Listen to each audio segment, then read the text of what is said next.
Sir एक portable mic हो सकता है एक पोर्टेबल माइक हां portable mic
Thank you all of you for coming here on time. We're actually just waiting for another pool. As soon as they're here, we'll begin. Hello? Hello?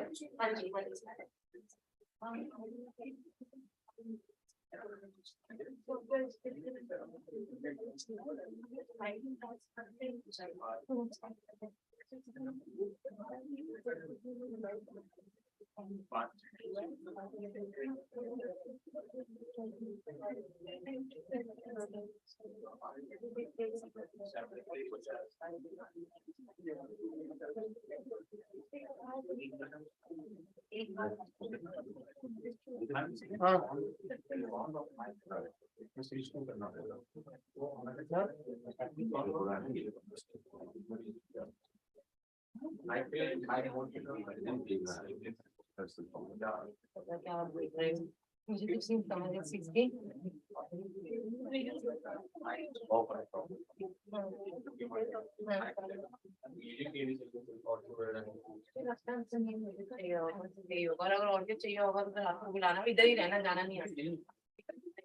अब मैं कहाँ जो Zoom पे participants उनको मैं कहाँ पे बोल सकती हूँ कि सेशन स्टार्ट होने वाला है इसमें देख के बोलो तो और भी हो रहा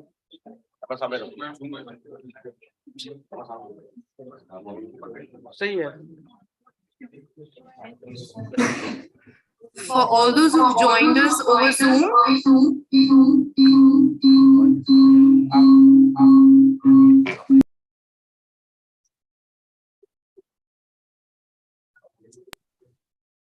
hello. Yeah, for all those who've joined us over Zoom, I'm going to request you to kind of wait for some time. We are waiting for some schools to join in, and then we'll begin. Thank you so much. उस mic को बंद रखिएगा उस mic को इस mic को बंद रखना सेट करो इसको ये जो आपका है ना ये लैपटॉप का हाँ तो माइक क्योंकि आपका आवाज इसी तो म्यूट ही है हमारा आप आपके इधर स्पीकर आके से सेट कीजिए हेलो हेलो अब एक बार बोले कुछ और Hello, testing. आप यहाँ से Can you all hear us clearly? If you can, just give a thumbs up on the chat box. अभी यहाँ से अभी एक कर दिया अब ठीक है अब बोलिए Guys, if you can hear us clearly, please give a thumbs up on the chat box. इसको म्यूट करेंगे तो फिर Rahul, Nidhi, Pradyumna, can you hear us? Could you please give a thumbs up?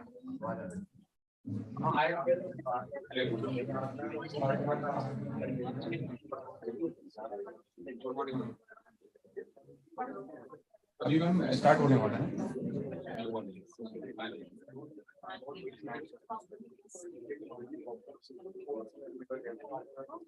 Bank account detail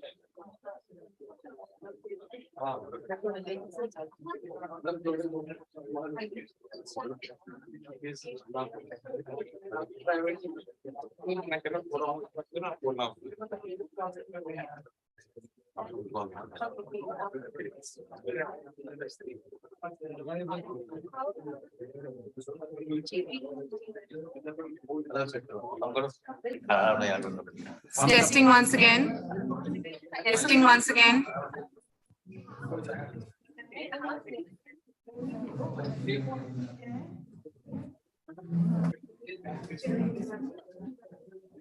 सही है मैं एक बार बोलना आपको ना मैं जा रहा हूँ बाहर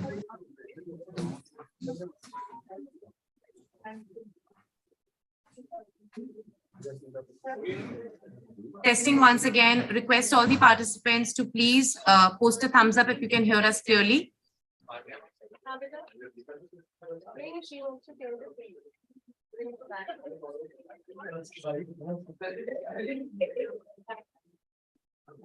आ रहा है यहाँ स्पीकर भी आ रहा है हमें यहाँ पे तो लोग नहीं यहाँ पे हटा दिया एक बार हटा दिया हटाने की जरूरत नहीं और फिर जब बोलो सवाल बोलेंगे अब जरा मैक्स बोल नहीं वो ठीक है आप तो तभी बोल रहे हैं यदि चाहिए आपको हम चुप हो गए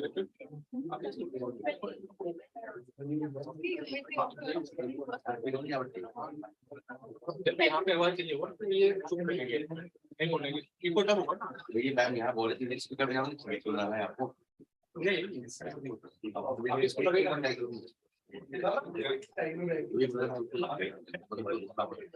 अच्छा ये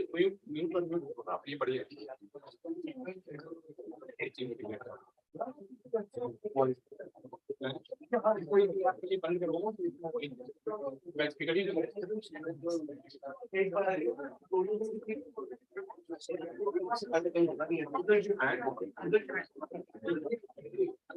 सेम उसमें तो वहाँ पे भी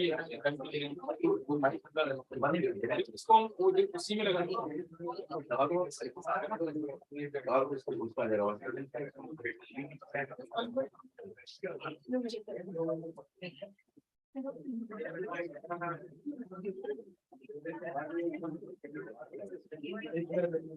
बोलना पड़ेगा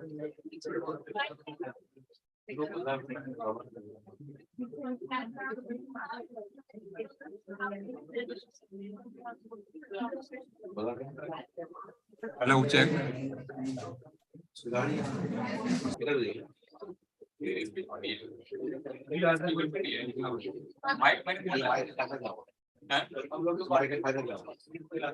माइक ये माइक इस पे बोलेंगे इसमें आप लगाया जूम पे थोड़ी ना माइक है माइक को इस पे ये दोनों के लिए आवाज करनी पड़ेगी जैसे ये इस पे लगाएंगे केबल वो बोलेंगे इसकी बात करना है बोलना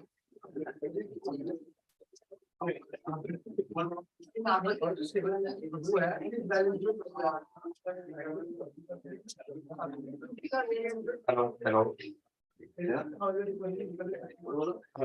हेलो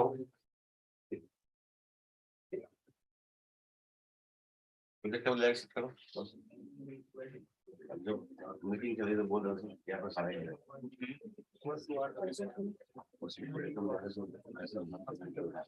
जब मीटिंग चली तो बोल रहे बोलेंगे तो एक बात नहीं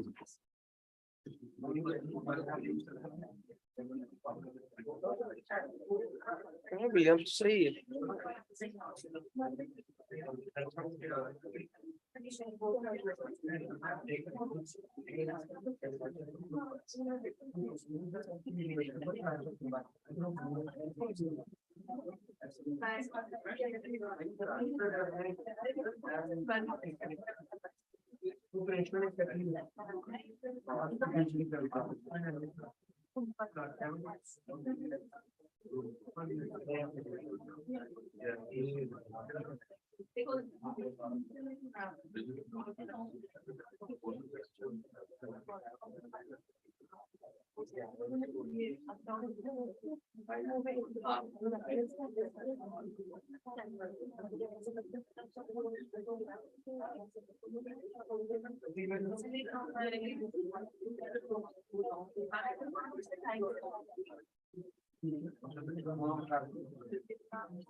आपको कितने दशा होती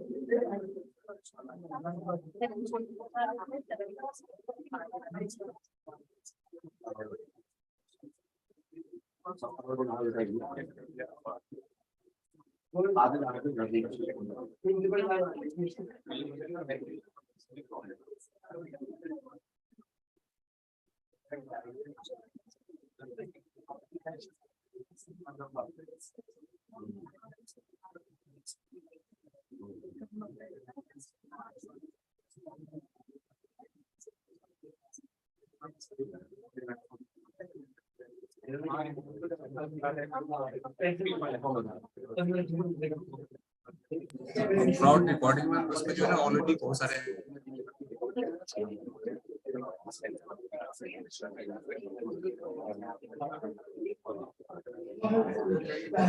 Good morning, all of you. I'm so sorry to keep you all waiting. We're actually waiting for one school to join in. Our keynote speaker is already here. In fact, he's also waiting. They're stuck in traffic. So we'll wait for another 15 minutes. If they don't reach on time, then we'll begin.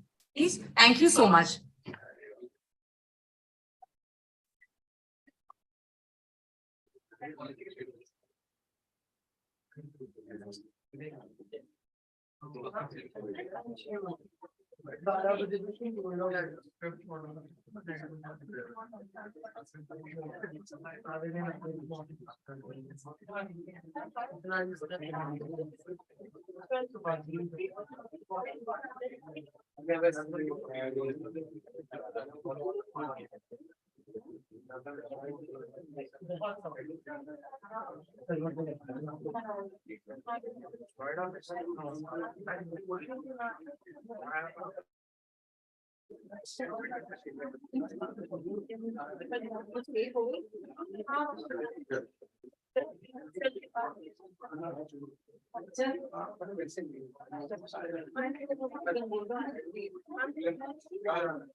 अगली में बहुत सामान है पता चलो छोड़ गए तो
स्क्रीन शेयर तो हो रहा है फेस वगैरह काट बोल रहे हैं वो दिखेगी जैसे आपने स्क्रीन शेयर कैमरे में हाँ वो दिखेगा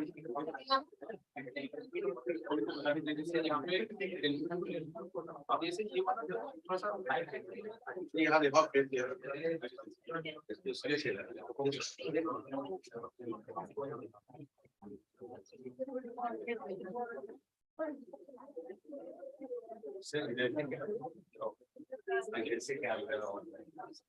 मैंने उसे इसका भी आप ऑन करते हैं जैसे मान लो आप यहाँ पे ऑन करते हैं अच्छा मतलब इसको इस टेम्पलेट को ऑन करके लाइट लो लाइट लो ज़्यादा हो गया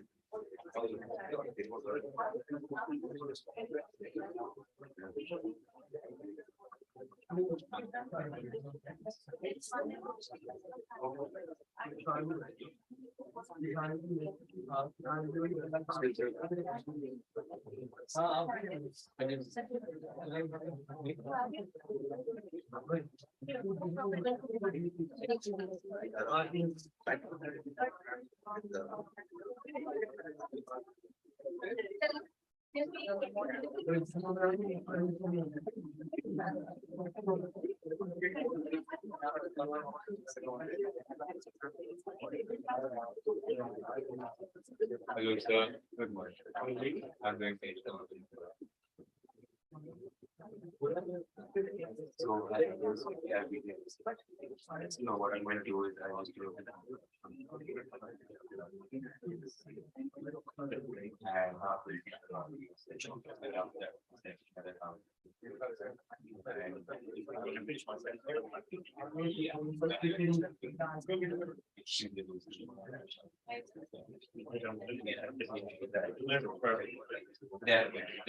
yes. So I guess yes. So there's a capital and where is the my camera will not be on.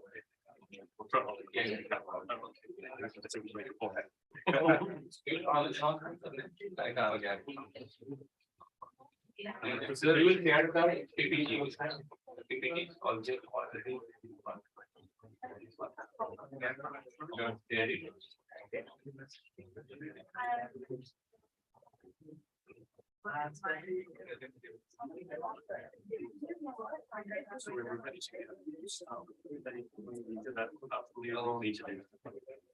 already. We can keep the presentation out.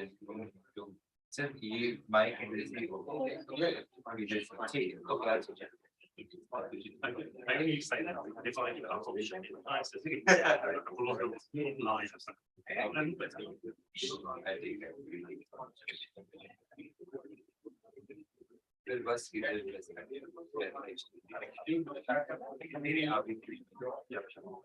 We can actually put a slide.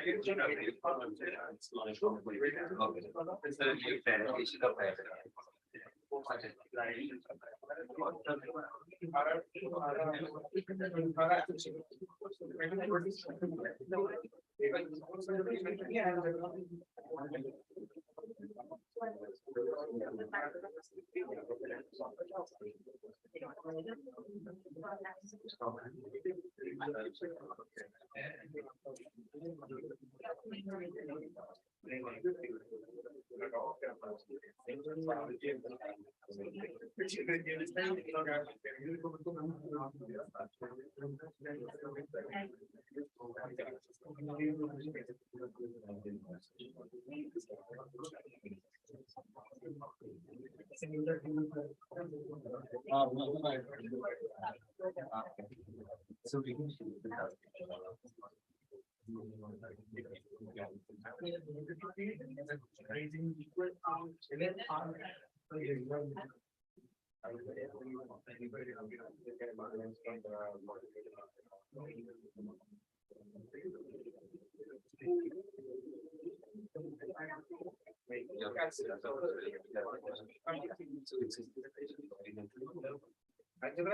so I think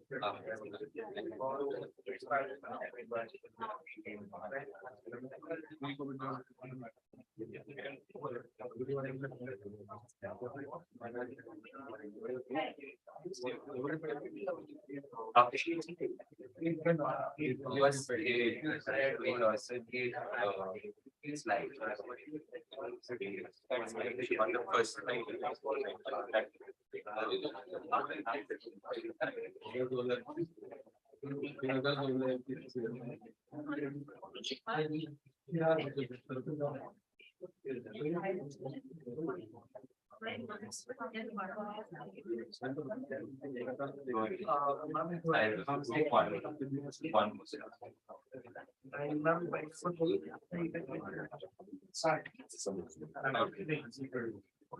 Good morning, everyone.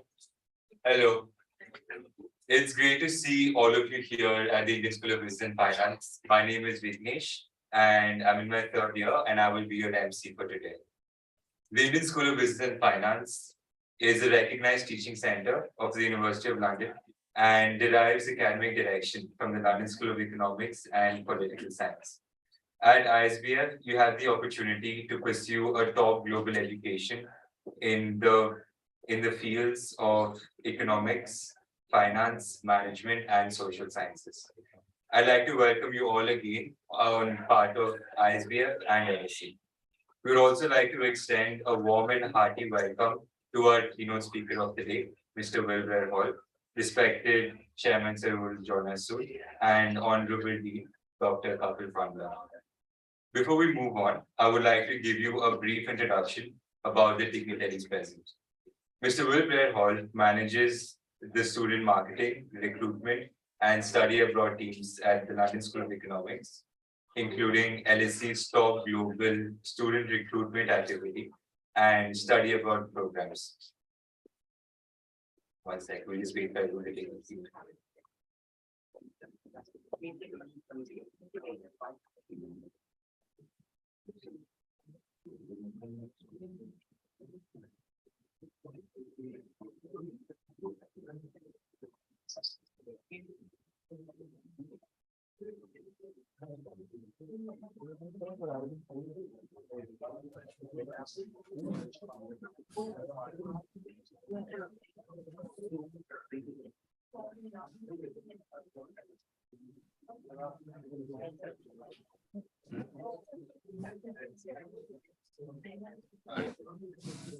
Good morning to everyone who just joined us. We were just introducing Mr. Wilbur Hall. Mr. Wilbur Hall manages the student marketing, recruitment, and study abroad team at the London School of Economics, including LSE's global student recruitment activity and study abroad programs. He undertakes overseas visits to meet with prospective students, parents, and counselors, advising them on all aspects of applying to LSE and studying at LSE. Mr. Will has the day-to-day responsibility for student marketing and recruitment activity in the Caribbean, Central America, South Asia, Southeast Asia, North America, Oceania, and parts of East Asia. So we'll be talking to us about LSE being one of the world's best institutions for higher education and detailed steps about how one can pursue an education there, including studying abroad programs, personal statements, and Indian graduates in the United Kingdom. I would like to invite Dean Sir to please felicitate Mr. Wilbur Hall.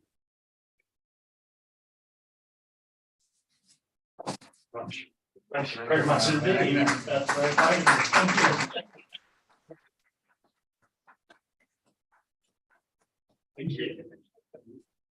So I can't possibly hold these through the whole presentation. So, beautiful. Thank you very much. Okay. Moving on to our beloved Dean, Dr. Kapil Pandya. Prior to joining ISBF, Dr. Pandya served at IMI, Bhubaneswar as Dean for Business Development. He has also worked with NIT University as Associate Professor and Area Director, Management, IFIM Business School, Bangalore, Gautam Buddha University, Greater Noida, Jaipur Institute of Management, Noida, Iravali Institute of Management, Jodhpur. Sir has a PhD in organizational behavior and an MBA in HR.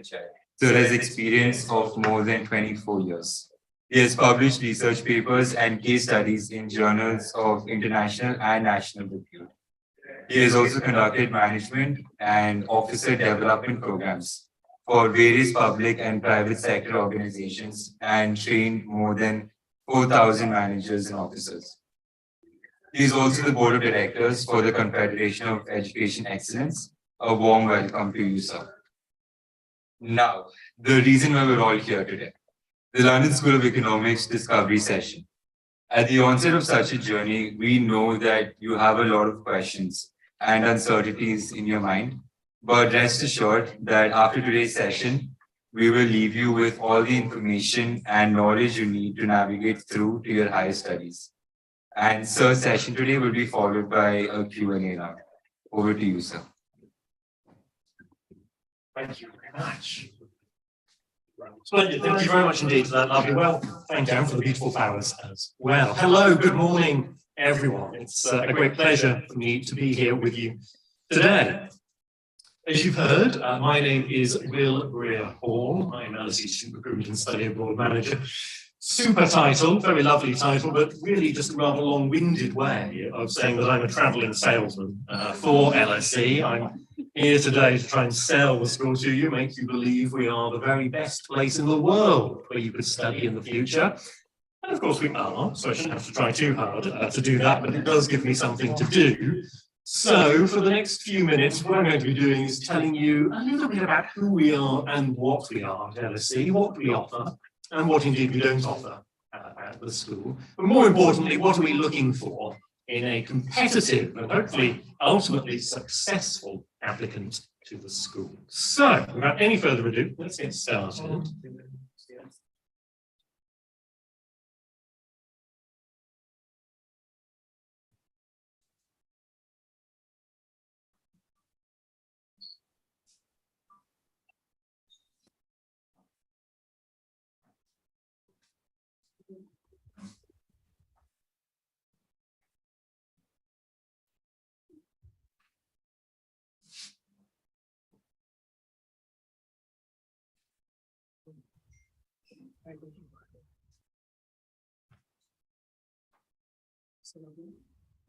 Brief technical interlude.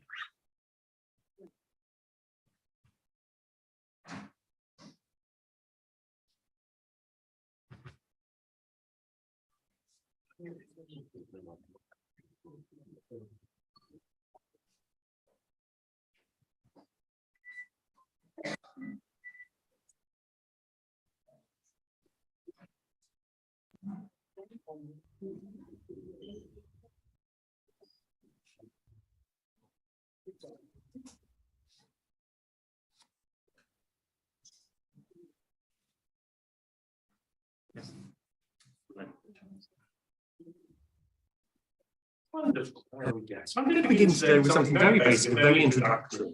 What is LSE? Well, it is, of course, the London School of Economics and Political Science, and the "and" political science is particularly important. And it's always been there. It's not a new addition to our title, and it represents the vast majority of what we teach. We do teach economics as well. It would be curious, would it not, if we didn't. But economics is not the majority of what we deliver. 70% of what we teach at LSE is essay-based, qualitative social science. Everything we teach at the school is a social science. They are all social science subjects. We are a dedicated social science institution. So if you are here today eager to learn of an engineering degree at LSE, escape now, run for the door, unless you still can. I cannot help this, I'm afraid. But if you are interested in social science, then we have quite a wide range of subjects available to you. You've got 20/20 vision. Those of you at the back might just be able to make out these subjects. Those fields in the blue boxes are what we teach to undergraduates at LSE. They're not the degrees themselves. There are 43 undergraduate degrees currently taught at LSE. These are the subject areas within which we teach at the school. So you could undertake degrees in those subjects. But LSE isn't just an undergraduate institution. We teach at the graduate level as well. And at the graduate level, we teach in slightly more subject areas. Now, you, of course, if you're coming to the school as an won't be undertaking a degree in those subjects in yellow, but any student at LSE, undergraduate or graduate, can attend any lecture they like whilst they're at the school. So if you're studying for an accounting degree at LSE, but you're interested in human rights, you can still go along to graduate lectures in that subject for personal pleasure. We were founded in 1895, not desperately old, but fairly well established now, founded by a group called the Fabians Society, still around to this day. When our founders established the institution all those years ago, their stated aim was to create an institution for the betterment of society. They wanted to create a university that would train the policymakers of tomorrow, back in 1895. That is still what we're doing today. So if you come to study with us in the future, we hope you'll have a super time, make lots of lovely friends, and then go out and make a difference in the world, hopefully a positive difference in the world. Because what we teach you, the social sciences, they affect, they reflect everything that's going on around us every day. We joined the University of London in 1900, so we've been a member of the University of London for most of our existence. That's a huge organisation in the UK and globally, tens and tens of thousands of students. LSE, a relatively small part of the University of London, just over 12,000 students at the school. The minority just are undergraduates. 47% of our students are undergraduates. You would be part of that population. It's fairly evenly split between undergraduate and graduate. What is less evenly split at LSE is where our students come from. We're a peculiar institution in many respects. One of the most obvious differences between ourselves and many other universities is that over 65, nearly 70% of our students come to us from outside the UK. We are a very international, very global, cosmopolitan institution. This means many things for you, but the most important, I think, is that you won't stand out. If you come to LSE, we won't laugh and point at you in the street as the strange international students. We laugh and point to the British students instead, because that's so unusual at LSE. Of course, we like you more. It means that not only will you have friends from all over the world, but you can rest assured that at the school, everything we do is designed, is set up, geared toward making your time with us as seamless and enjoyable and successful as possible. LSE has no international office because so many of our students are international. So you assimilate quickly, seamlessly, and hopefully have a successful and productive time with us. The one other point to emphasize, and I really hope that this doesn't come as a shock or a surprise to any of you, is where we are located. We are located in London, which is given away to some extent by the name of the institution. And some of you may have been to London. I'm sure you've all seen it on TV at some point. If you look at the map here, you'll see the very subtle LSE logo glowing in the center there. Underneath the logo, that collection of buildings, that is the LSE campus. To the right, you can see the River Thames winding away into the distance, and the tall buildings at the top of that picture, that's the City of London, Europe's financial park. The green space right next to LSE, Lincoln's Inn Theatre, that's the largest public square in London. Now, LSE's campus is compact. You can walk from the front of our campus through to the back if you don't stop in about 90 seconds. You walk slowly, maybe 2 minutes. It's not very large. There are 12,000 students studying there. So it's vibrant and dynamic and cosmopolitan, lively, exciting, noisy, ugly, and dirty. You could argue as well, but far less of the latter, far more of the former. We grow organically out of London. I mention this, I emphasize this, obviously, because it is important, but particularly important from your perspective in terms of would you enjoy studying at LSE? We are not a traditional campus university. You don't live and study in the same place. You'll be living in central London, but you'll be walking or getting the bus or getting the tube to the school. You go home at the end of the day. If you are looking for trees and fields, birds and flowers, dreaming spires, we are a poor choice. There are better institutions to consider. But if you're looking for a very urban, real-world, gritty, downtown type of institution, LSE is a great choice.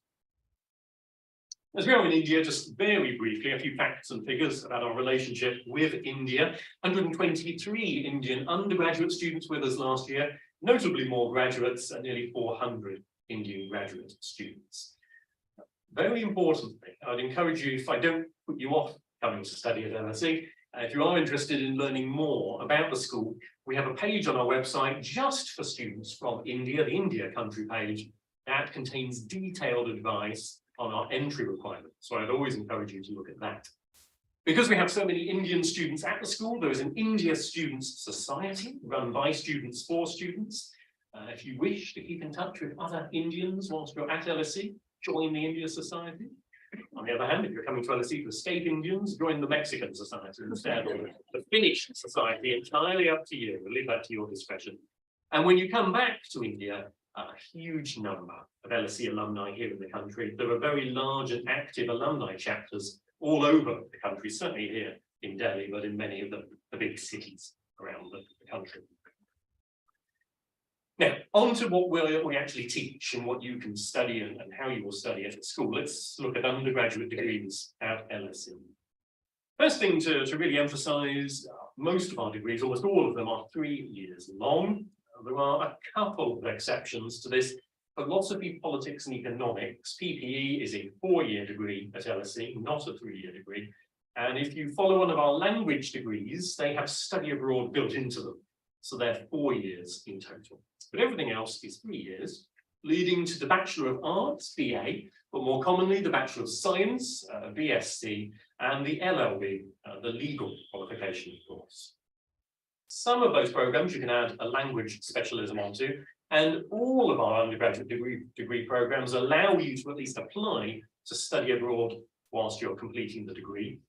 In many cases, that adds a year onto your degree, but all of our undergraduate departments make that opportunity available to you. The academic year at LSE begins in September, so all students join us in September. You have an 11-week teaching term, which takes you up to Christmas. You break for Christmas. You come back after Christmas for another 11-week teaching term, which takes you up to Easter. You break for Easter, and then you return for a final, usually 6 or 7 week summer term. So 22 weeks of teaching each academic year for 3 years, either side of Christmas. And during those 22 weeks of teaching, you're taking anywhere between 4 to 8 courses. The number of courses that you take each year depends on whether they're full year courses, in which case you take just 4, or whether they're half units, in which case you take 8. However long those courses are, the way they're taught is going to be pretty much the same. Lectures and classes. In a lecture at LSE, not wholly dissimilar to this situation here. In a lecture at LSE, you're sitting, you're listening, you're taking notes. You're not interacting with the faculty. As long as you can hear what they're saying, it's fine. And that's a good thing because some of our lectures, maybe accounting and finance lectures, introductory accounting and finance lectures, might be quite large. You might have 1,000 students in some of those lectures. LSE owns a London theatre, which makes this possible. We put you all in the theatre, you simply sit and listen and take notes. But classes at LSE, discussion groups, are capped at 15 students. So they are deliberately small. There's an awful lot of classes linked to a large lecture. And in a class, this is your crucible for learning. This is where you have to debate, argue, discuss, interact with each other, disagree with the teacher, but substantiate why you hold a position based on the reading and research that you've been doing outside of class. So potentially just 8 contact teaching hours a week whilst you're at LSE. Not very much, and I suspect probably quite a bit less than you're doing at high school at the moment. And indeed, if you were to do just those 8 hours a week, you would have a really super year with us. You'd have a lovely first year. It is very unlikely you'd be coming back for your second year, however, if you needed 8 contact teaching hours a week. You need to do an awful lot of personal, independent, self-motivated study. I really encourage you to self-evaluate at this point. So when you're thinking about where you want to study in the future, which university you're considering going to, think how you best study yourself. Are you independent and self-motivated, or do you prefer a more directed mode of study, where you work more closely with the faculty, the academics, who direct what you should be reading and writing about? LSE is not like that. We are far more hands-on in how we deliver the education. That said, and it is an independent existence, that said, we do still look after you. Lots of my colleagues at LSE only have jobs at LSE because at least some of you have problems. If none of you have any problems, my poor colleagues are unemployed.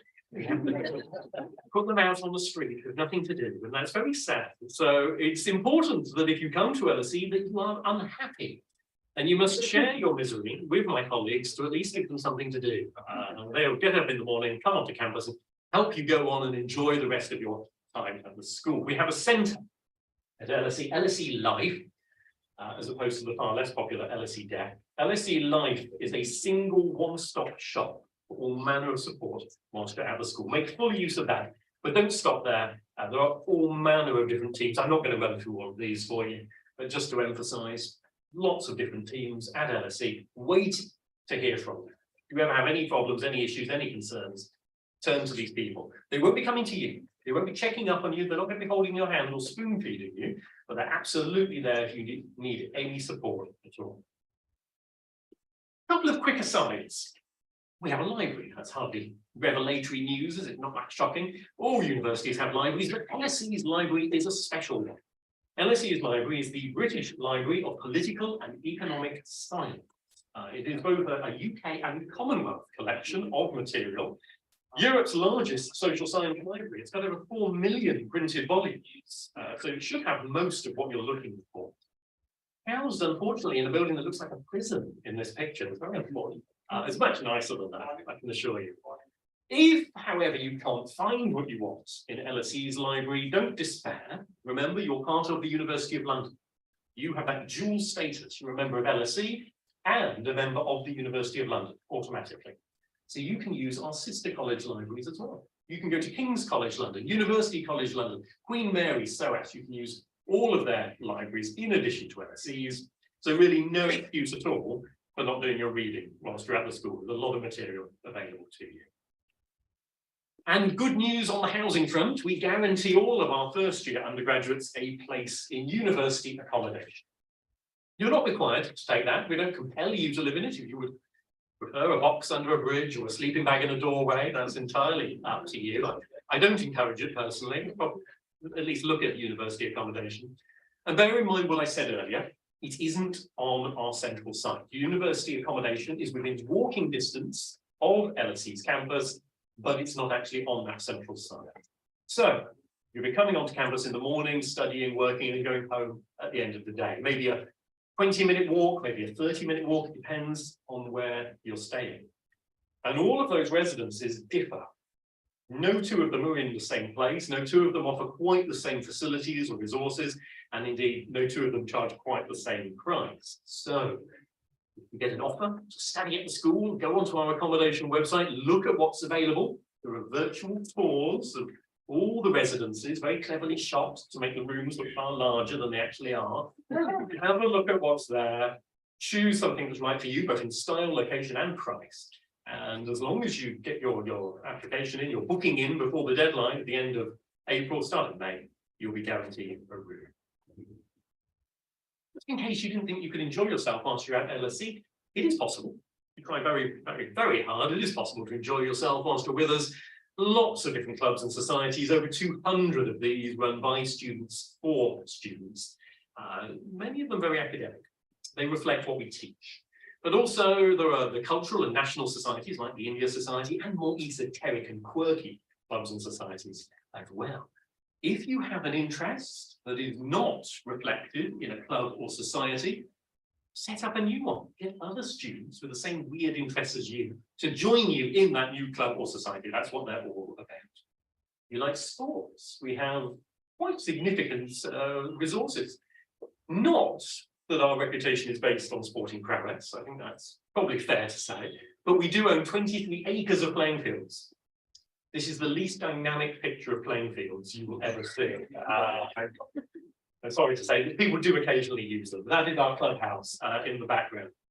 Those 23 acres of playing fields are not in central London. I'm sorry to disappoint you. If we owned 23 acres of central London, we would be a staggeringly and delightfully rich institution. I'm afraid we're not. So you do have to get the bus by train to reach our playing fields.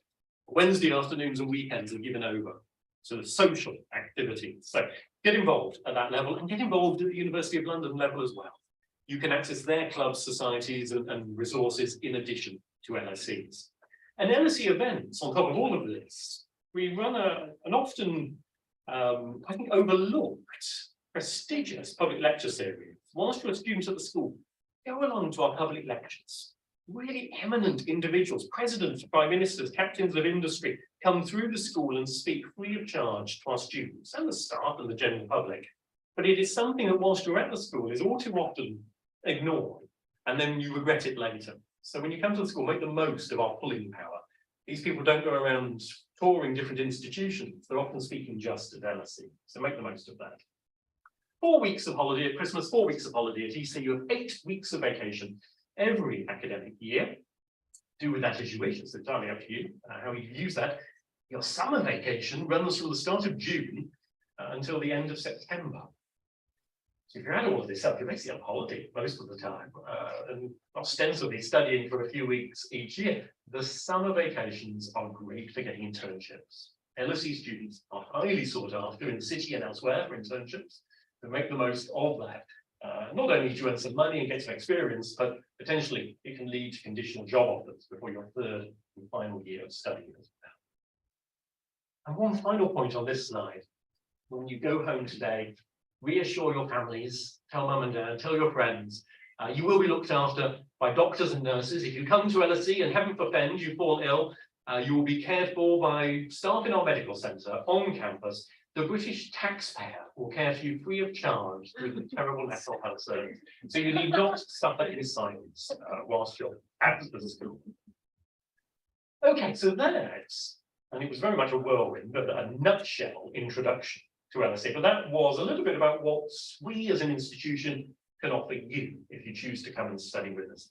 Let's move on now to what you will need to offer us. Let's have a look at entry requirements. So let's begin with Indian boards, the two national Indian boards, CBSE and CISC.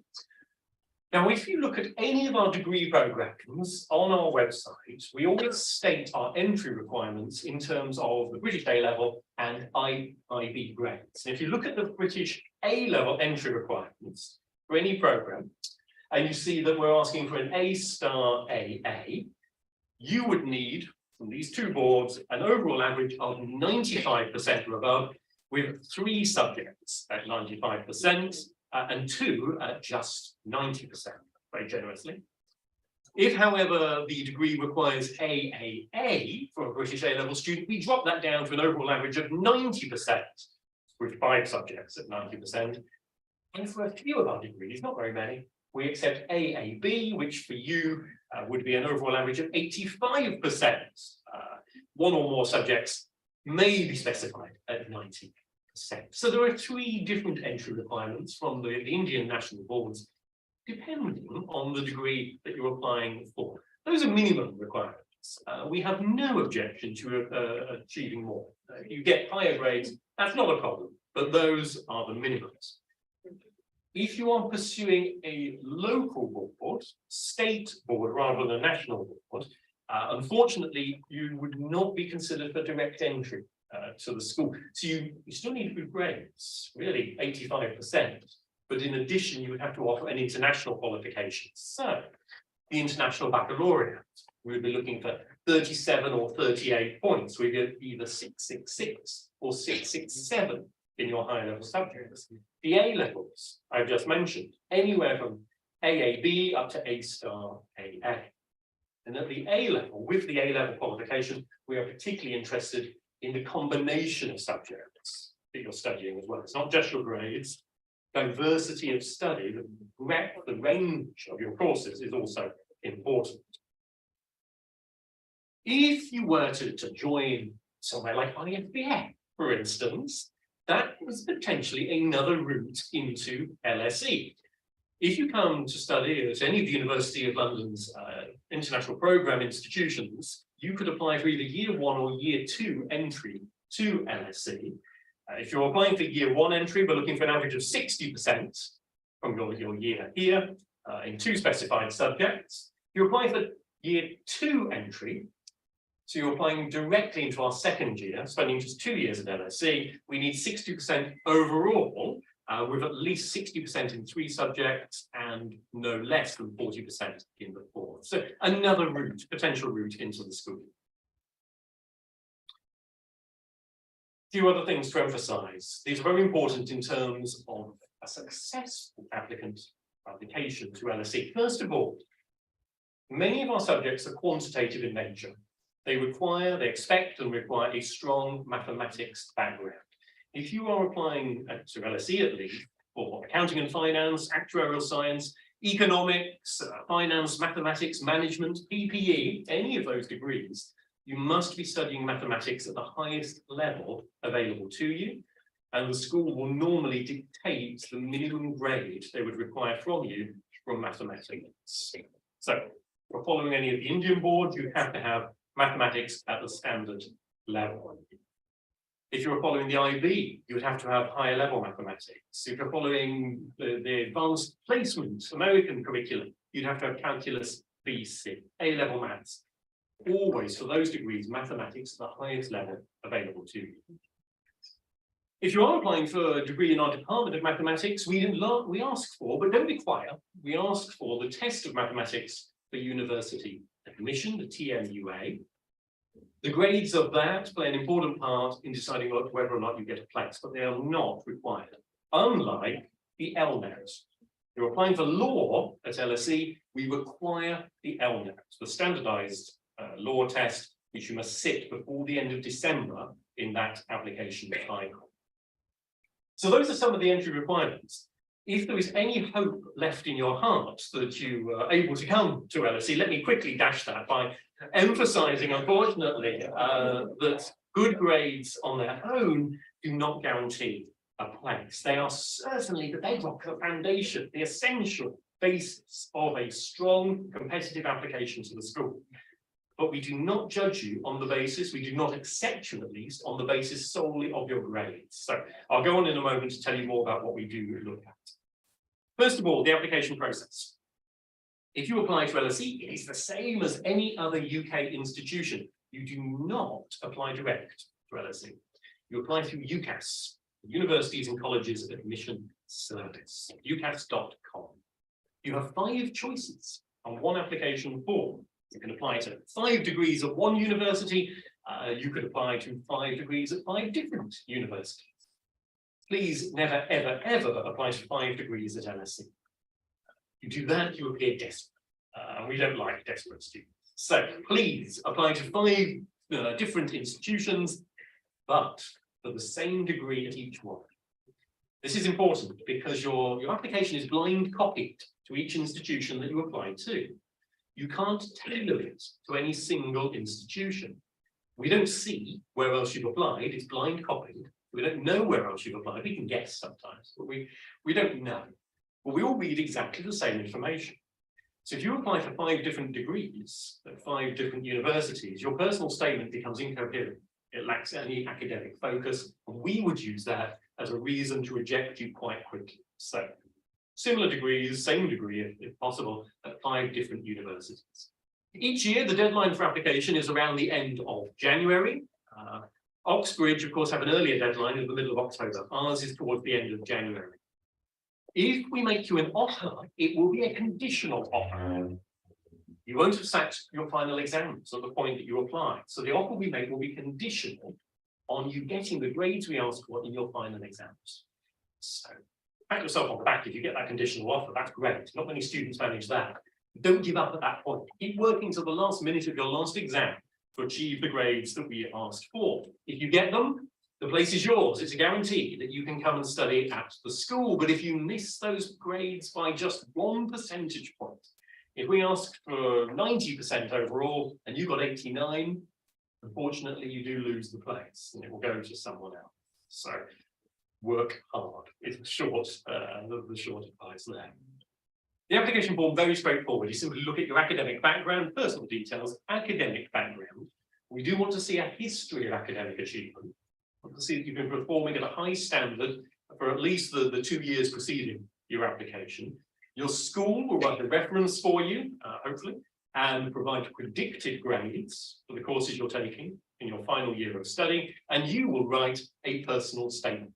That is it. That is the application process. And we make all of our decisions by around the middle of May, usually earlier than that, hopefully by the end of April, but no later than the middle of May.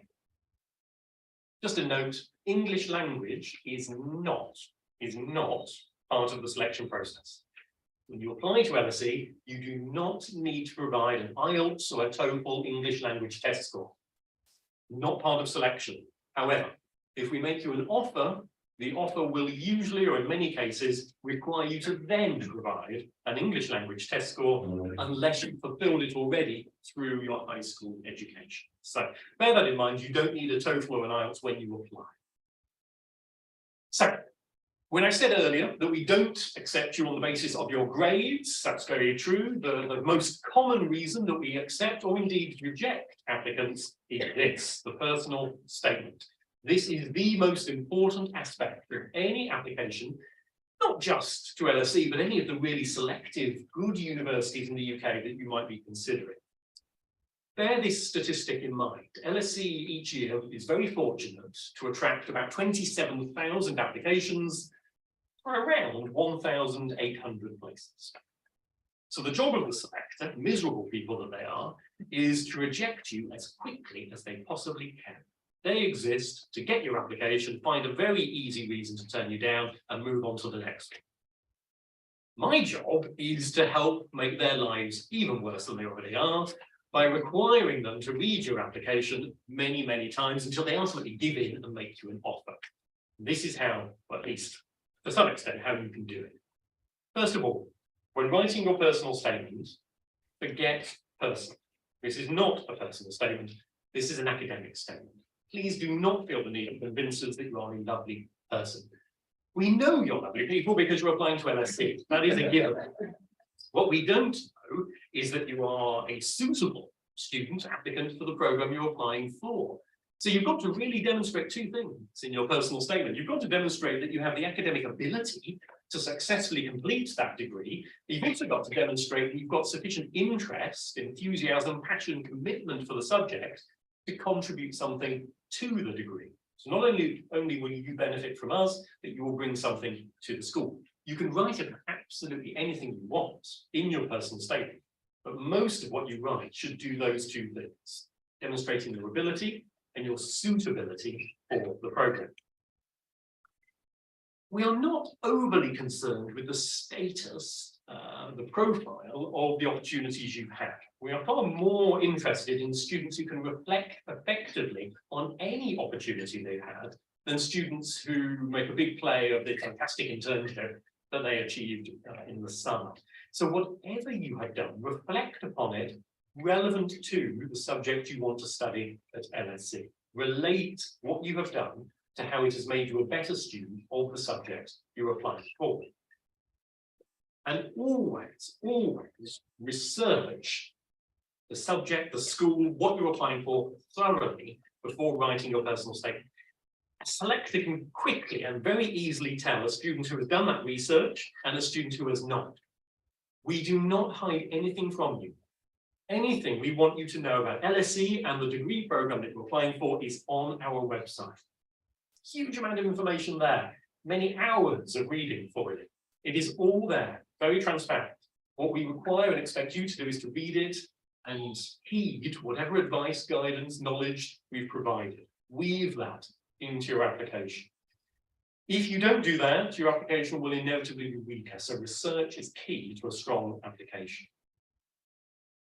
And discuss the subject in depth. Don't be superficial, don't be too platitudinous in what you say. Remember, you've got to stand out from an awful lot of other very good applicants. If you are applying to Oxbridge or UCL or LSE or Harvard or Yale or Princeton, wherever it might be, you're standing out from a very high level, high caliber crowd of applicants.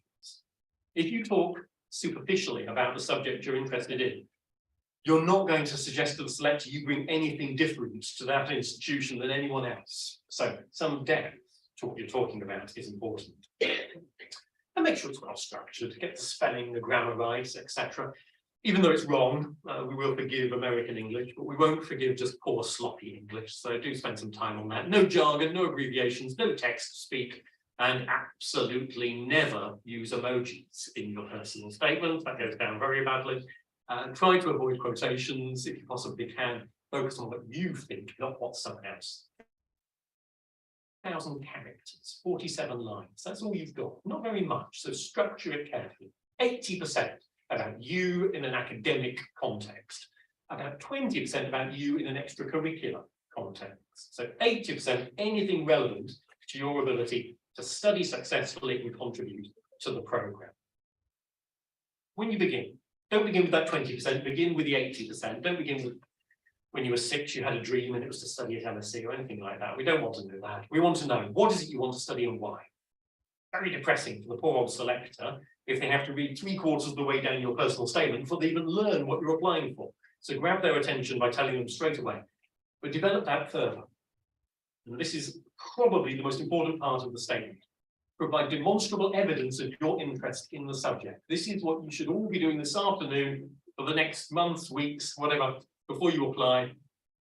Develop, gain, acquire evidence, experience of what you're interested in, so you can weave that into your application. If you have no demonstrable evidence of your interest in the subject, the selector will doubt your sincerity and probably make an offer to someone else instead. That experience does not need to be significant. You could be reading books, journals, or magazines, newspapers. You could be a member of a relevant club or society, taking part in work experience or internships, maybe just engaging with current affairs. But whatever it is, link it to the subject you want to study. And if you know what you want to use the degree for in the future, tell us a little bit about that as well. But really, if you're wrapping up your personal statements, try and highlight the USP that you bring to the school. Why? If you were all in this side of the room to apply for exactly the same degree, what would each of you say that no one else, none of your friends or peers could say that would make you stand out in a relevant academic way, not in a weird way? What would make you stand out from everyone else and secure you that place at the school? So your USP is important. We never interview applicants. We never get to meet you. They're all judged on your UCAS application. Now, I spent quite a long time on the personal statement because it is the most important part of the application. I'm not going to spend long on this because it's too depressing. The cost of studying at LSE, well, that depends on the degree you wish to pursue. It will be anywhere between £24,720 up to £26,592 next academic year. Living in London, we estimate will cost about £1,600. That's per month, not per year, sadly. It'd be lovely if it was per year. It is possible. If you try hard, it is possible to live on more than that each month. You go out clubbing every night, you're getting off to Cannes, Nice and Rome every weekend, then you will very swiftly spend more than that. So do budget carefully. But you can also work whilst you're in the UK. Your student visa, you'll need the visa to come into the country if you don't have a British passport, that automatically entitles you to work up to 20 hours a week on or off campus during term time, and as much as you like in vacations. So you can earn some spending money, some pocket money, in addition to the money you will need to pay for your tuition in your house. More positively, financial aid. This is where LSE has a very good news story to share. We give away a significant sum of our own money each year in financial aid to students, over £20 million a year.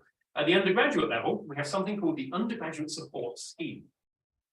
This is need-based. And if you receive an offer to study at LSE, when you receive your offer, we will invite you at that point to apply for financial aid. I strongly encourage you to do that. Submit that application for financial aid. We ask lots of very intrusive questions about your family's finances, and we make a judgment on whether we should give you some money to help you come to the school. It is, as I said, need-based, not merit-based. So need-based financial support, typically between £6,000 to £15,000.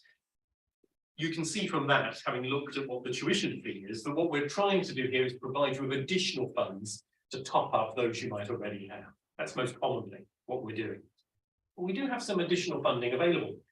One of the most prominent, I think, most generous schemes we have at the moment is the LSE UGLA Family Scholars Programme. This provides over £28,000 a year to students who are in receipt of the award, based again on need, but not just money. You don't get just money, you get support. You get a whole range of additional services, resources provided to you for the full 3 years of your degree with us. No additional application is required. This is the same financial support application, but this would, to a large extent, fully fund you during your time at the school. Don't stop at that though.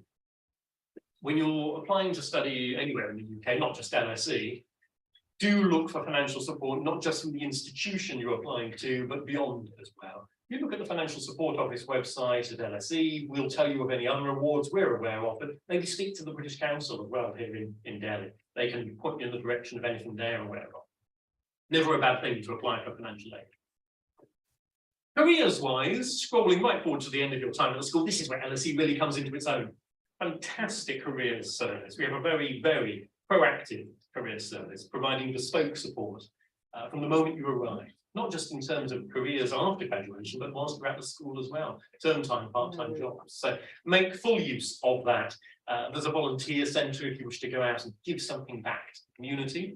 And if any of you are budding entrepreneurs, LSE Generate is our centre which provides not only support, but in some cases seed corn funding to help get your new ideas, your new business ventures off the ground as well. The graduate route visa, which you would all be entitled to if you graduate from any British university, allows you to remain in the UK for 2 years after graduation without a work visa. So if you graduate from an undergraduate degree at LSE and you don't have a work visa, you don't need to leave the country, you can remain in the UK for 2 years after that.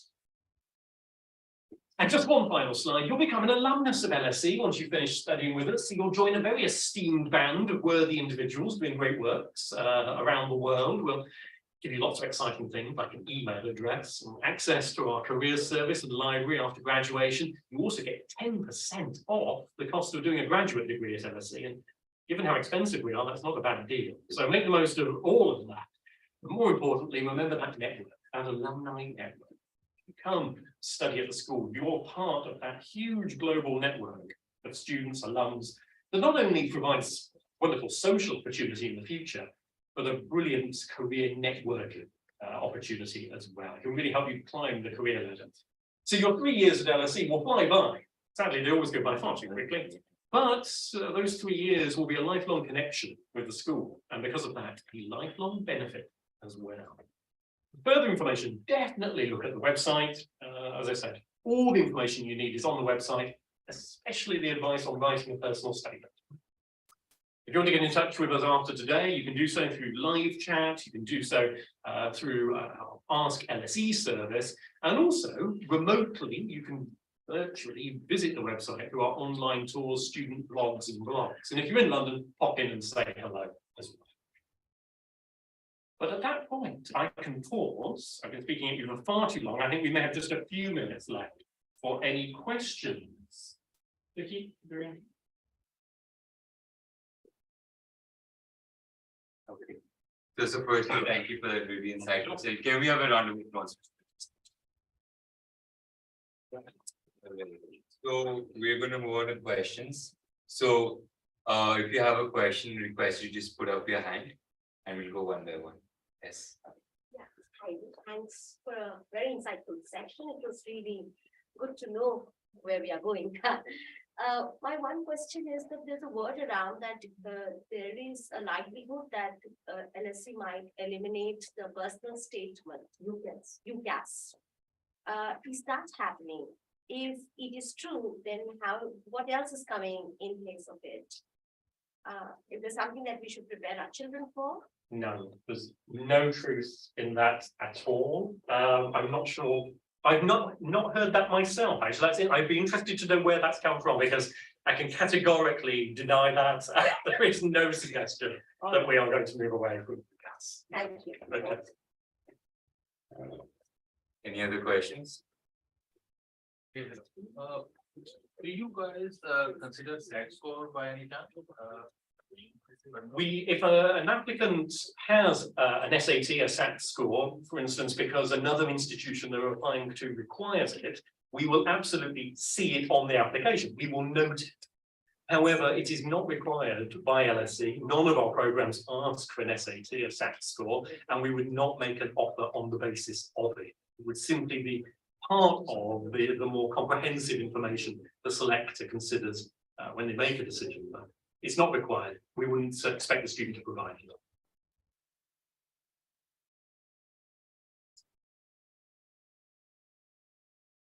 Any more questions? In the case of the LLB program, what's the average LNAN score that you're expecting?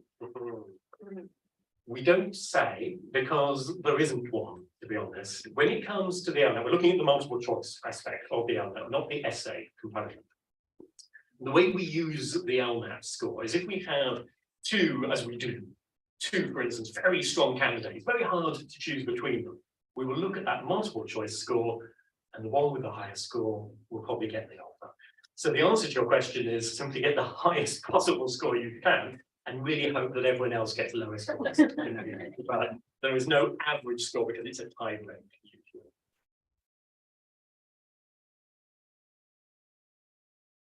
Any more questions? So we've had these instances where sometimes the student, I do understand that this SOP is the only thing that we can, we are allowed to showcase. But as counselors, the students who come up to us several times and they do tell us to forward their complete resume or maybe a research paper or a graded paper. Honestly, I've done that once or twice and I've got an email back saying that no, that the SOP is all we need. But I've also heard that once or twice it's been accepted. One or two research papers have been read and does it support the student's application if we send something else, any other material apart from the SOP? It doesn't, no. From the LSE perspective, we will not add anything to the UCAS application. So you're more than welcome to email it, but it won't go any further than that. So it wouldn't actually get added to the applicant's UCAS application form. From a student perspective, I think it's important, bearing that in mind, to extract anything that they think is relevant in what they want you to send us and put it into the personal statement, because nothing will be added to that UCAS application. It would create a very unlevel playing field. We want to consider everyone on the same basis. So I appreciate the pressure you're under. I can imagine the requests that you get. Because we've had two agents who misguiding them, telling them that, so. Yeah, don't start me on agents. No. All right, we have a couple of questions from Zoom chat. So the first question is, even though SAT scores are not required, would it be helpful to report a SAT score? Would you give any advantage to the application? We would give no advantage to the application if an SAT score were provided. If the SAT score were not a good one, it would clearly have a potentially detrimental impact on the application. If it were a good score, it would simply be neutral. So it would do no harm. We don't have an objection to seeing it. But if it's not a really strong score, you may want to think twice about adding it to the application. That question was from Rahul Raju. Hope that answers your question. Just because SAT was mentioned, so I asked another question. What about APs? The advanced placements, advanced placements are acceptable for direct entry to the school. We would require 5 AP subjects with 5s in each of them for most of our degrees. Those AAB, A-level programs, they will accept 3 5s and 2 4s. But most degrees require 5 5s in advanced placement courses. And if it were any of our quantitative degrees, one of those APs must be calculus BC with a 5 for any quantitative program. Okay, we have another question on Zoom. How does one get into LSE via ISBF in UG programs? And are the students transferring to the second year as of now? Yeah, I do. Certainly, it depends on the individual applicant. It's certainly possible to transfer from the ISBF program into the second year of an undergraduate degree at LSE. There are those 2 routes that I mentioned. One, you can apply to join our first year alongside other first year applicants. And I should say the application process is always exactly the same. You're always applying through UCAS, whether it's first or second year entry. So all that remains the same. For those 2 routes, you can apply for first year entry or direct second year entry. And the entry requirements are slightly different depending on whether you go for first year or second year. 60% in 2 courses for first-year entry, at least 60% in 3 courses for second-year entry. There are, and this probably won't surprise you to learn, there are far fewer places for second-year entry than there are for first-year entry. It's fairly self-evident. So it is harder, statistically more difficult to get into our second year than our first year.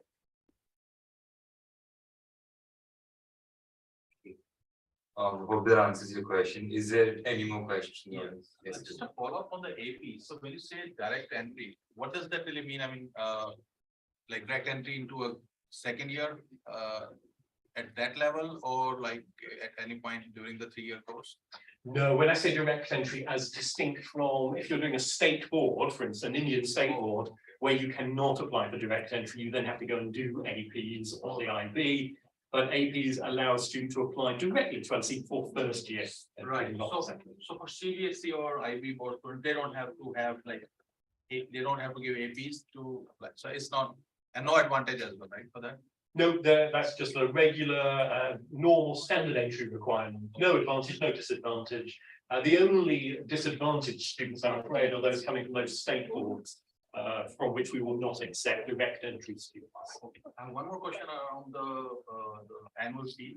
So I believe the fee, if a student is like say studying equivalent to 11th and 12th in UK, does that mean that student will pay local fee as opposed to international fee? Ooh, this is always a can of worms, this one. The fee status of any student is determined by government rules, UK government rules, based on the residency of the individual, not passport. If the student has been resident in the UK for 3 years prior to beginning the degree, typically for non-educational purposes, i.e. they are living in the UK, then they will be charged the home fee, the UK fee. But if they've been in the UK for less than those 3 years, or they're here purely to attend the school, they're not actually living in the UK, they're going to be charged the overseas fee or a still. I'm generalizing a little bit here because we always look at individual cases, individual applicants, but that's broadly what we're looking at. Thank you.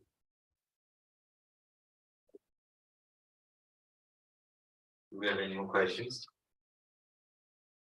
As a reminder that since you're from UK, so this is probably the best question answer session you're gonna get. So any questions at all?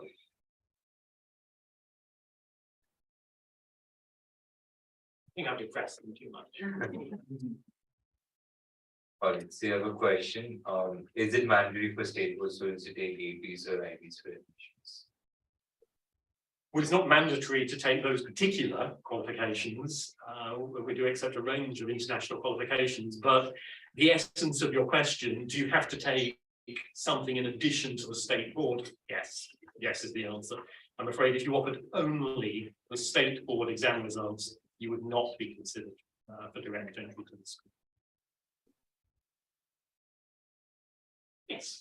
Possible for PE or economics courses, is there any acceptance for applied mathematics?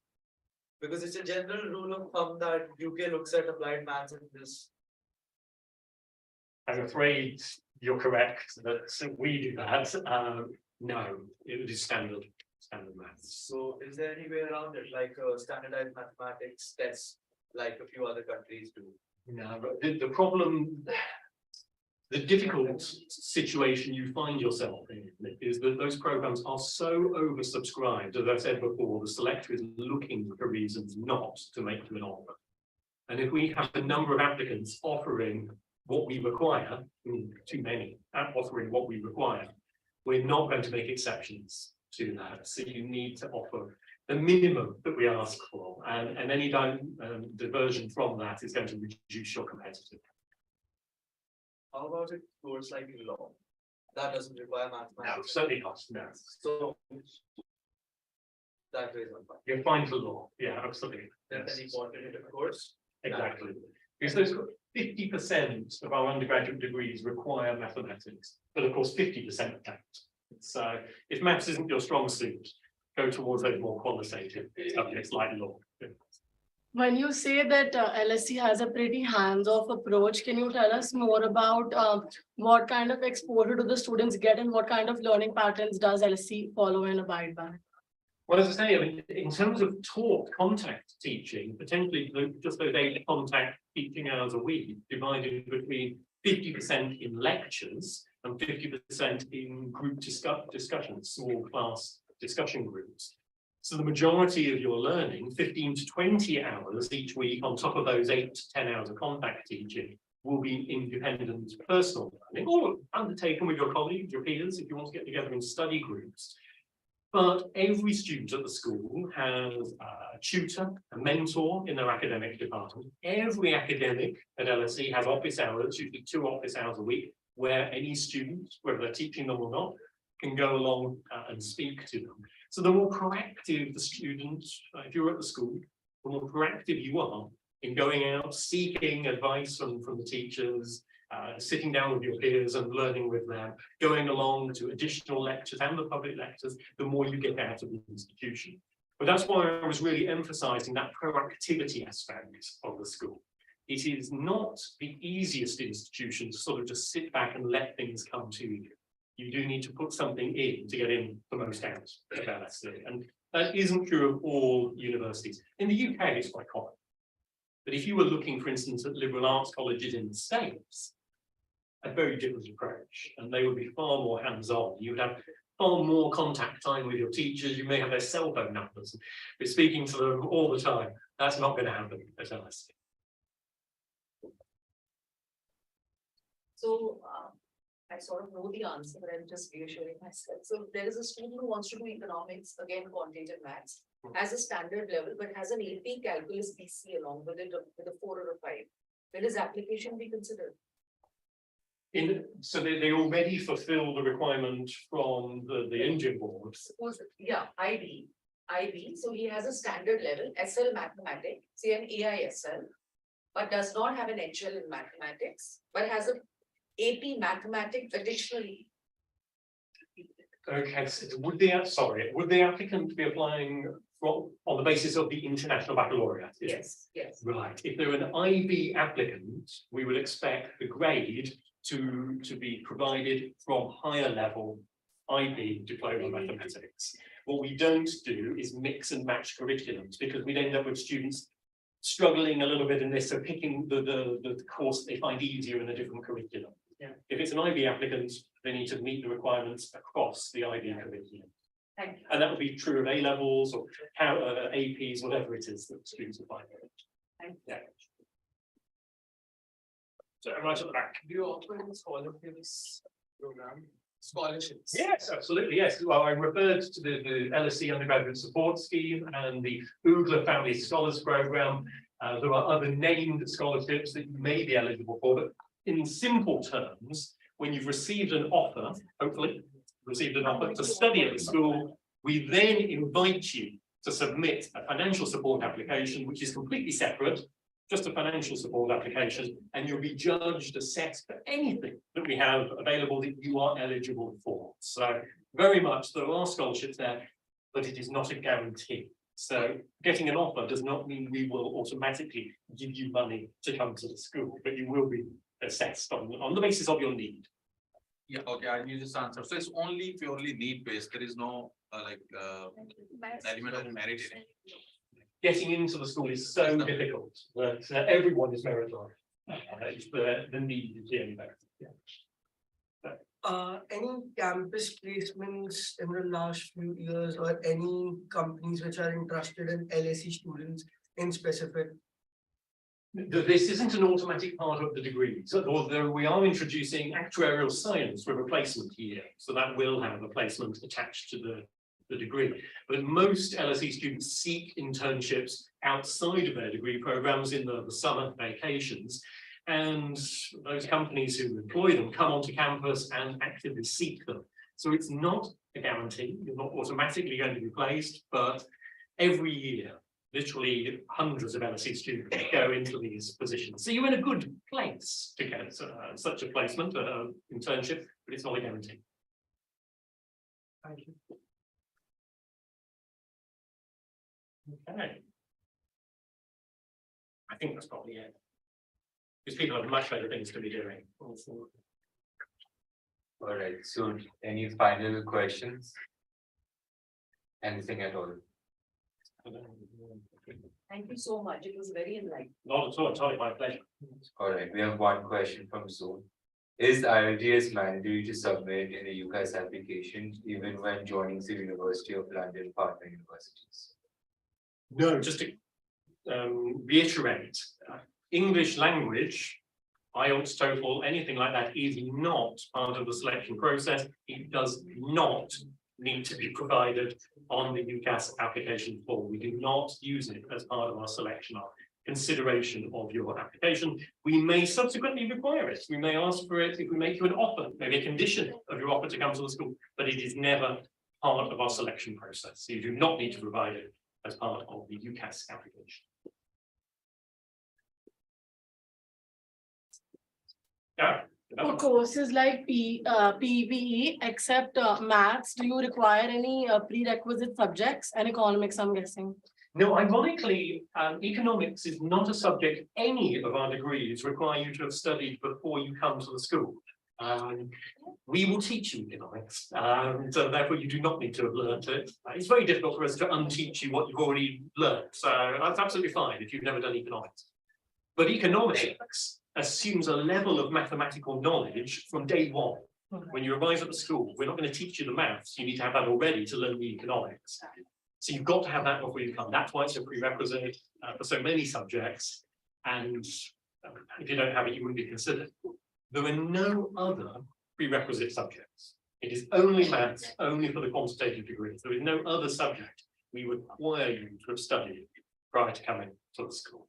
Obviously, if you are interested in economics, it's common to have studied economics. If you're interested in geography, it's common to have studied geography, etc. But they're not actually required. So after like 1 year of my UG, I want to transfer to any sister university or like any outside university like Oxford in England only. So what are the procedures for that? You would go through UCAS again. So if you came, you're talking about coming to LSE and then going to Oxford. Yeah. Shame on you. If you did do that. If you did, it would be unusual. If you did do that, it would be the regular UCAS process. But bear in mind that Oxbridge have a deadline in the middle of October. You join LSE in late September, so you'd have about 2 weeks at LSE before you had to submit your application to Oxford. It doesn't really happen. I wouldn't, don't get your hopes up. We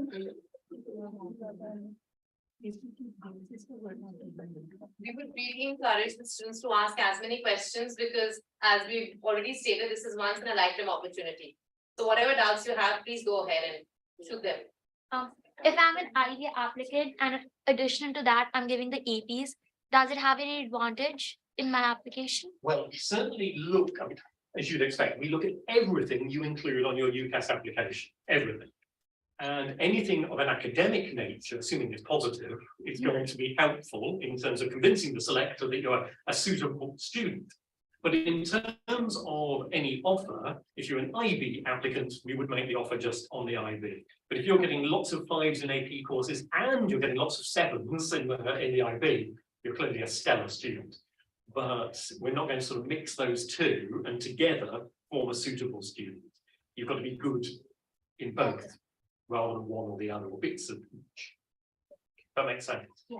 But there's no harm at all in taking courses outside of your regular curriculum and including those in the application. Indeed, the more maths you've done, back to maths, but the more maths you've done at the highest level possible, always the better. And it really helps reassure the selector that you're going to be able to cope with what we teach if you take an additional maths courses for those quantitative degrees. So an offer would still be on the basis of the IB, if that's what you're taking.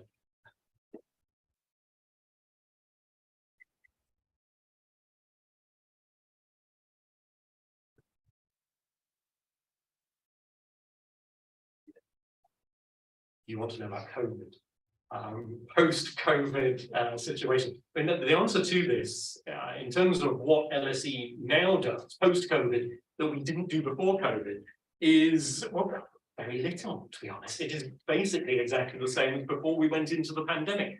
The one difference that obviously you won't notice, what we do because we've been there for longer, is that your lectures are both in person and online now. This wasn't true before the pandemic, but you can technically, and I'm not encouraging this, but you can technically stay at home and watch the lectures rather than coming onto campus. You're not actually registered to attend any lecture at LSE. You're only registered in your classes. That's what you have to attend.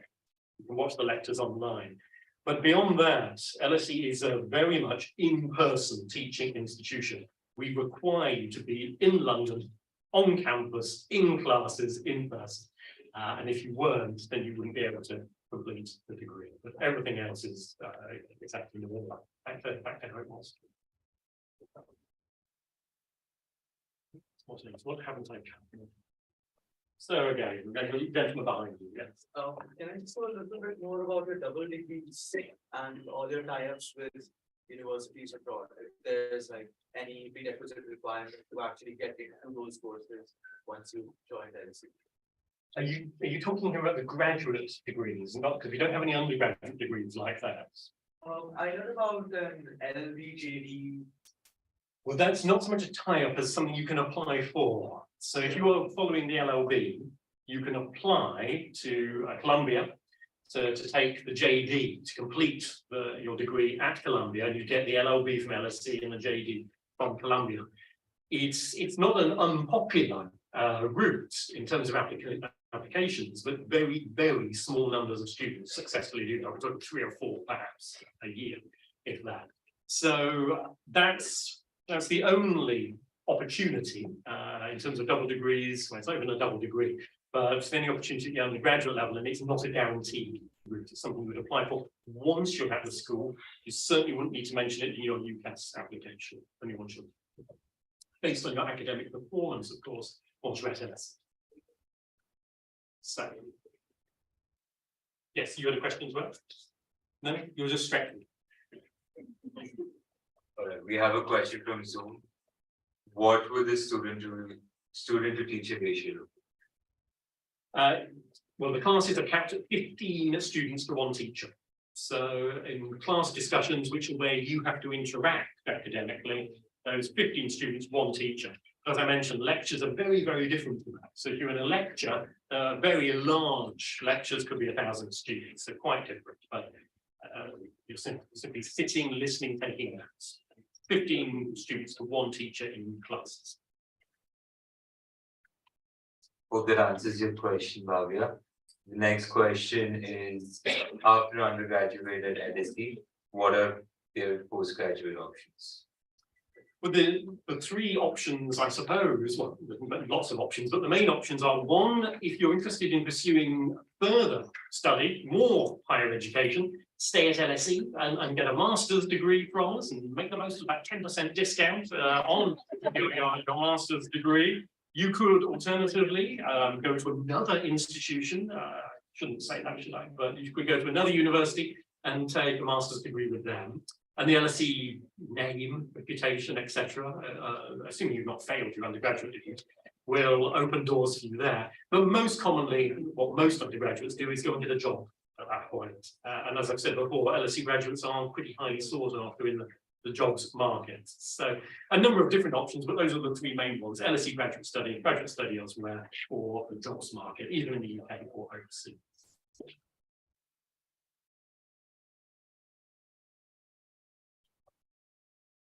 It's not directly related to the session that we just had, but I want to get a sense of how LSE is approaching the conversation, the dialogue around sustainability, given the high percentage of international students who are studying at LSE.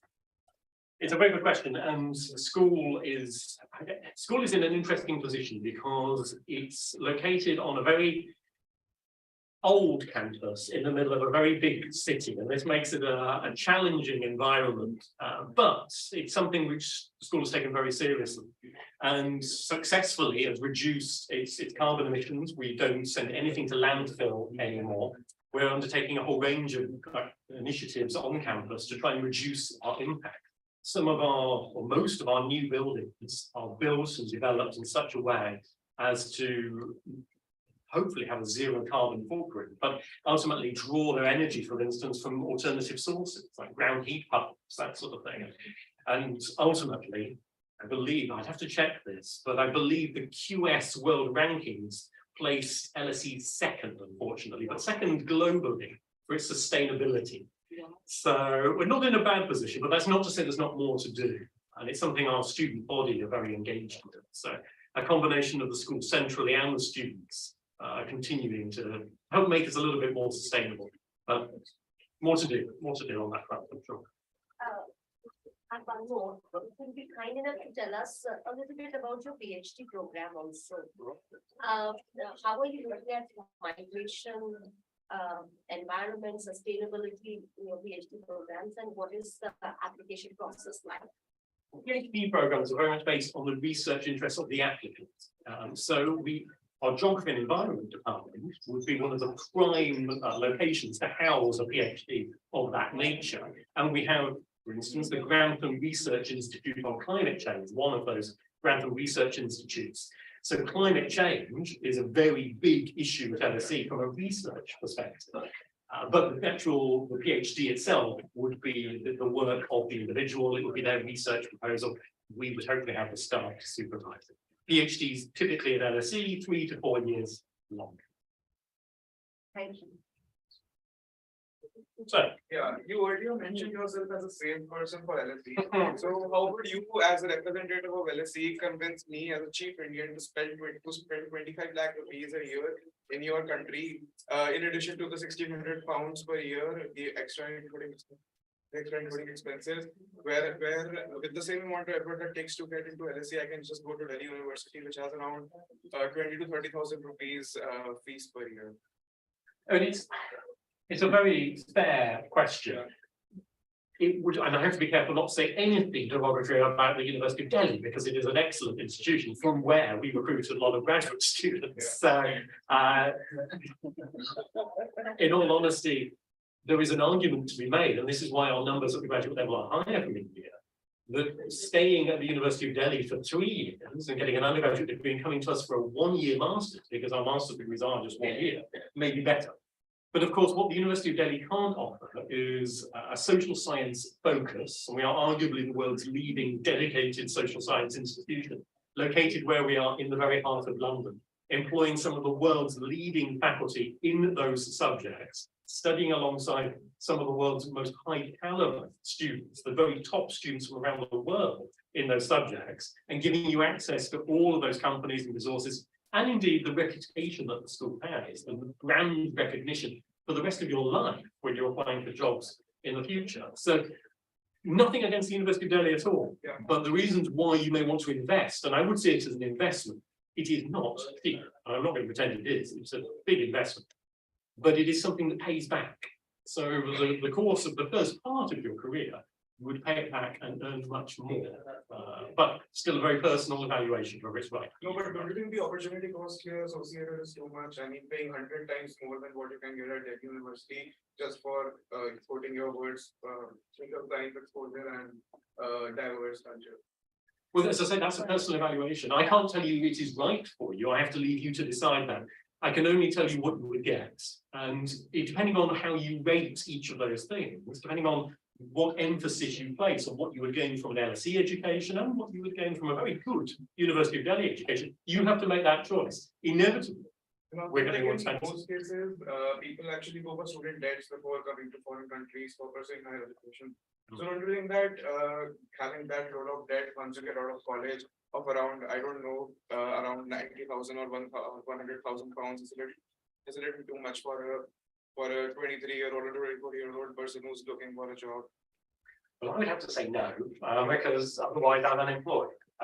So no, I don't think it's too much.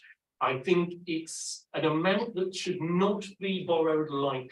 And it is an amount which you would have to think very carefully about your own personal willingness to undertake that sort of debt, that loan. But is it worth it? Well, I would argue, yes, it is worth it. It's a scary figure, and it will be a burden for the first few years of your professional career. But when you look back 15, 20 years later and you say, well, yeah, I had that debt, but I paid it off, and now look at me, heading up this bank or that company, whatever it is, leading the civil service, then I think you'd probably say it was worth it. So it is a judgment.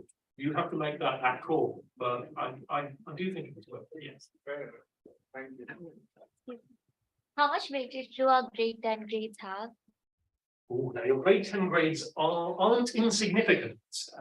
Again, because we're trying to decide between very equally strong applicants in many cases, we do look back at your grade 10 grades, and if they were poor or patchy, that can have quite a distinct negative impact on your application. If they were strong, and we see that you've historically always been a good student, a strong student, quite the reverse, they can be really, really helpful. But we will absolutely look back at them, and we will note what you've been getting in what subject and how consistently well. What do you consider a strong grade, especially in IB? Like if I'm doing MBIB, if I did MBIB in grade 10, what do you consider a strong grade?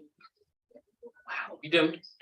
I have to be cautious here because we don't dictate what you need to get. So they need to be good grades. So then what would be the minimum that you have to get? There is no minimum. This is it. It varies by program. Some of our programs are hugely oversubscribed, others are a bit oversubscribed. So it really varies. You simply need good grades. I know that doesn't help very much, but Yeah. if you know that within your own institution, your grades aren't some of the best, I think that would be an indicator that they probably weren't going to be some of the best in our applicant pools as well. But if you're one of the top students at your institution, that bodes well for applying successfully into the school, or at least competitively for the school. Thank you. So like the LSE students, are they allowed to take like breaks during the 3 or 4 year course? Like someone wants to take a break for a year and do something else, maybe just travel or something. Is that like allowed? Well, it's not a prison. We won't lock them up, but it is unusual because it would require a special absence. The student would have to request that grade. And that may well be approved, but of course, in quite an intense 3-year period of study, to break that up and then come back afterwards and try and get back into the culture of studying and having left a group of friends behind, it's not easy. So there would have to be very good reason. And if it was simply, I fancy traveling for a bit, I would say do it before starting the degree, not during the degree, because as a social science institution, a gap year would be really useful in providing an applicant with more knowledge, insight, experience that's relevant to what they were out to study at the school. So not impossible, but unusual and probably not ideal to do it during the degree. Hello again, sir. So it's like a small question. Do you run any summer programs for high school students? No. Nothing. Sorry, it's a small answer. No, we have LSE certainly has a summer school, and LSE summer school is huge. 8,500 students on our summer school each year, but it is for university and beyond students because they are undergraduate courses. So if you're still at high school, I'm afraid you wouldn't be eligible. As soon as you've graduated from high school, assuming you have an offer to go to university, then you're eligible to join the summer school, but not whilst you're still at high school.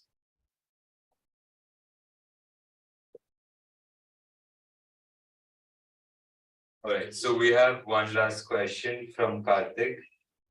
Do IGCSE grades get compensated if you have performed well in AS levels and have strong predicted grades?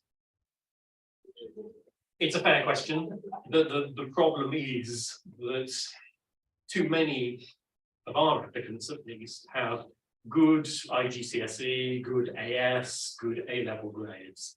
And therefore we make offers to the students who are consistently strong, not simply have good A-level grades or good AS grades. Any weakness in your academic background will be picked up upon by the selector. Now that's not to say we don't look holistically at applications. We do. The selectors read everything that you tell us in an application. We look at all your academic background and your grades. But if we have that range of really strong students and one who has average IGCSEs but really good A-levels, and the other has good IGCSEs and good A levels, which one are we going to go for? We're going to go for the latter. So no, I'm afraid it doesn't make up for the poorer IGCSE grades. Sorry. All right, thank you, Sir Karthik. Hope that answers your question. Can we have another round of applause? Please?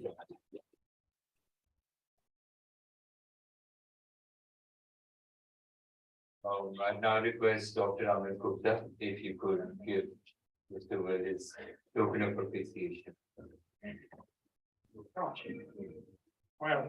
thank you very much. Thank you very much. Well, look at them. Oh, I got it right. Thank you so much. Thank you. It was very kind of you. And thank you all very much for your patience and for listening. Thank you very much. Thank you.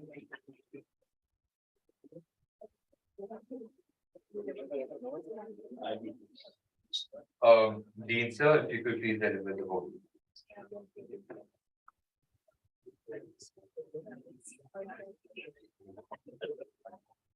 Honorable Chairman, sir, Mr. Will Library Hall, dignitaries from school and students, my staff and faculty colleagues at ISDF. Good afternoon, all of you. I'm thankful to Mr. Well for such an engaging session. And I must tell you that we all are salesmen, right, in this world. Thanks are also due to the school authorities for giving us time, and students for asking such thought-provoking questions and difficult ones also. I'm thankful to Chairman Sir because he's a big source of inspiration for all of us. My deep appreciation to Dr. Saiba and Mr. Aditya Ganguly. Because of their efforts, this event was possible. I'm also thankful to my faculty and staff colleagues, right, for helping us behind the scenes. And thank you so much, all of you.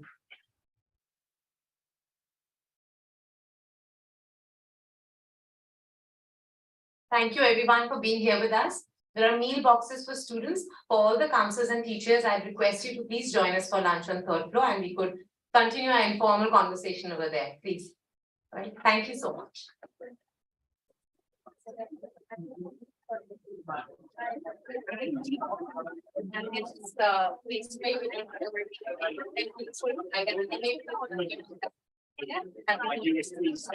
Yes.